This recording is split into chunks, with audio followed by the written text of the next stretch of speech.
on to Les Schwab Tire Center's Outdoor GPS, presented by Fisherman's Marine and Outdoor.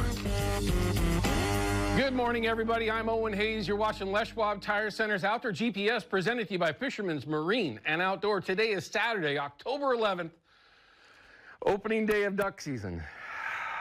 And if you've watched this show the last nearly 18 years, you know there's 1,000 other places I'd rather be right now than working. But I love y'all, so I'm here on a Saturday opening day. And I'm gonna be honest, that's because I didn't have a really good place to go. It just is what it is. But I got lots of reports already this morning, so my buddies are out there torturing me. But we've got some great info for you, like we always do. We've got lots of fishing opportunities out there. Certainly going to have a chance to talk about that today. Also, a little bit different of a topic for this time of year. We're going to talk about clamming. I've got Dale Murph from the Claminator here in the studio to talk about a clamming opportunity that a lot of people completely overlook, right? After spring and summer clamming, a lot of people just completely forget about it or give up on clamming. Well, it turns out that you might be ending it way too early in the year, because there's a lot of folks that take their clamming very, very seriously, and they're clamming through October, November, December, of course, where it's open, and Oregon is very much open in a lot of places this time of year, all the way into January. Now, it's a little bit different than early on in the year on how you're going to target clams, depending on, again, the areas that are open and the areas you have access to. But Dale is unquestionably an expert at this, and we're going to find out some of the advice and some of the things that you can do to be more successful this time of year so that you don't have to stop chasing clams. And if you're a clammer, you know exactly what I'm talking about. You take it very seriously. You're watching your tides. You've got different apps. You've got different things that you're paying attention to so that you know where and when to go target clams, again, in October, November, December, January, and on. So there's a lot of things that you can continue to do out there if you love to chase clams. And we're going to give you that insight this morning with Dale here in the studio. Find out how to utilize those Claminator guns that have become so popular for a reason, but to hopefully let you be more successful when you get out there and try it. So there are some certain tricks to it, this and that, things to pay attention to that are different than early again on in the season, but certainly something you don't have to put away and simply not go clamming because of the time of year. So keep that in mind. We're going to have that here in just a little bit. Also, we've got Kyle Dodson from Ore Angling. You know, we love to talk with Kyle and his wife, Miles, from Ore Angling. Typically, we're talking to him right there at Pacific City, right offshore in one of the coolest fisheries that we have here in Oregon, arguably top 5 coolest fisheries that we have here. Maybe even better than that. But he's actually going to be in a little bit different of an area, chasing salmon this morning. So it'll be interesting to see where he's at, what he's doing, and how he's utilizing that neck of the woods where Pacific City is, a little bit different than what we've seen before. So we'll have that later on in the show. So a live report and Dale Murph from the Claminator here in the studio. This segment, though, we've got lots of photos that we're going to be showing you, and we've got Peyton Major a little bit early. We're going to have her this segment to talk about what the weather is going to do this upcoming weekend, with it being the kickoff for duck season for us here.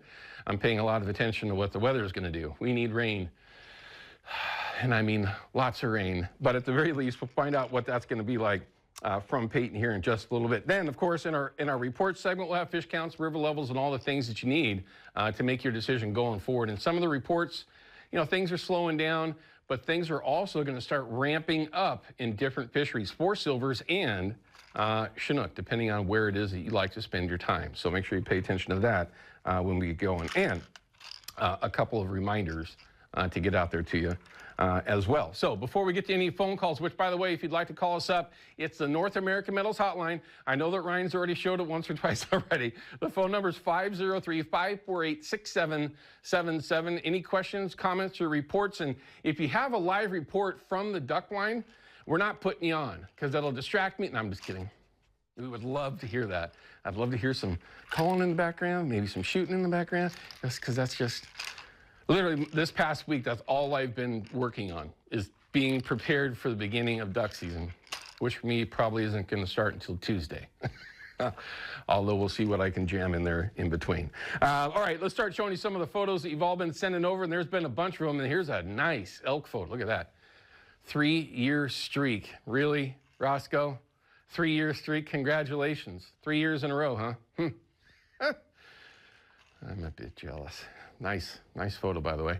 Here's another one, almost there. Dennis, yeah, that's a really great shot with that 360 in the air like that and almost the entire salmon out of the water. That's a great photo. Just perfect timing.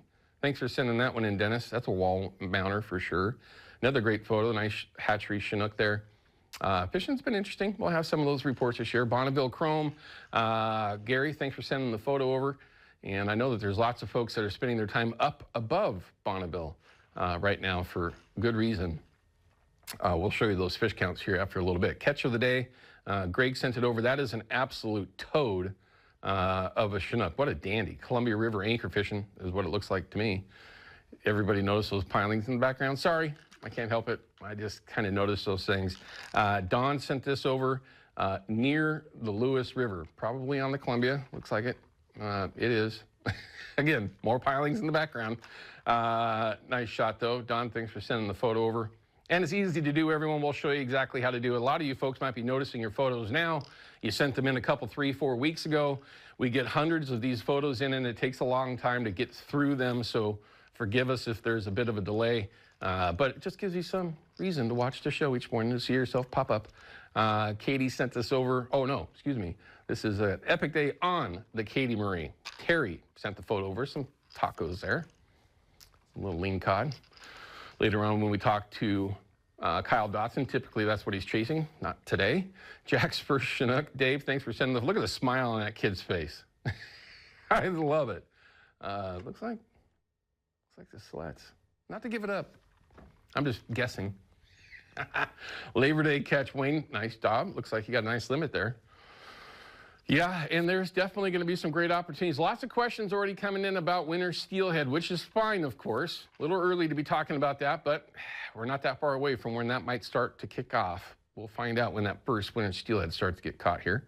When folks are chasing silvers, typically is when it happens. First day on the river. Jenny, thanks for sending the photo over. Another nice photo. Out there chasing around. Mom's first salmon over on the east side, looks like. Very well done. Great photo as well. And I believe we even have a video here. Oh, we all know where that is. Chinook jumper. Look at that. Right in the middle of the crowd. Run that again. I bet anything. That sure looked like a hatchery fish. I didn't see a fin on it at all. Come on. There it is. Let's see that again. It's a hatchery. A little bit further over towards that Hood River area. It's the Fox 12 app. It's free. Download it when you do so. Of course, like I always say, you can follow along with us here at Outdoor GPS and, of course, KPTX and KPTV. Weather, all the local news that you need. And you can upload your photos and videos there. We'd love it if you did. Okay, we're going to go ahead and cut out. When we come back, we're going to have our report segment, but we can't forget, we're going to have weather, right? Ryan just yelled at me. Don't forget. Abby's, GPS@abby's.com. If you want to win that giant pizza, there you go. It'll give you that chance to win a delicious pizza and have some great leftovers, like always, because their pizzas are huge. Now, I got to say, Peyton, do you ever take advantage? Do you ever go to Abby's? Are you a pizza person? I love Abby's. Okay, very good. Yes, so you got to enter in as well. What's the weather going to be like? I grew up going there. Okay, we got our first snow at Timberline. Amazing. And yeah, this is first snow, I think, since maybe May, early June, which is great. We've actually tracking a good dose of snow this weekend for the first time in the Cascades. We've got a little shower activity out there right now. Mainly midday and afternoon, though, is when the coverage will ramp up. We're in the 50s, a little southerly breeze at times. So you can see those scattered showers building in coverage. This is now 4 p.m. this afternoon, and I think we'll be mainly dry by the evening. If you're in the foothills, you're probably going to get most rain today. Tomorrow morning, waking up dry, but then, yeah, there's the steady plume of moisture. So tomorrow's kind of an inside day unless you don't mind the rain. It's just going to be kind of a light nuisance shower for most of the day, very steady. And then there's our purple shade coming up with the snow in the Cascades. Okay, forecast rainfall has decreased just slightly, but also increased in other areas. Again, the foothills maybe closer to an inch, locally higher amounts possible, and then Portland all the way down I-5, including the coastline, maybe around 1/2 inch to an inch. We are tracking the second system. You can see it kind of brewing up in Canada, dropping south. This one's cooler and wetter, and that's why tomorrow rain chances are so much higher as this thing continues to drop southward. And our snow forecast there, 2 inches. Government Camp, higher amounts at the ski resorts, around 5,000, 6,000 feet. And the pass is a little slushy as well.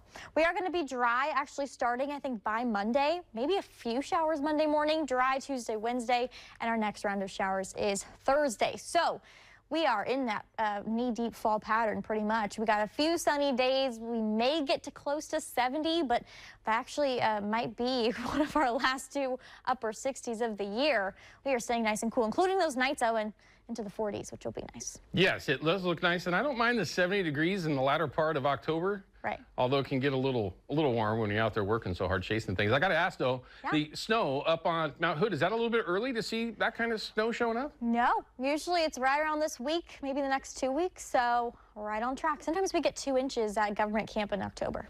Beautiful. Love it. Peyton, thank you. Have a great Saturday.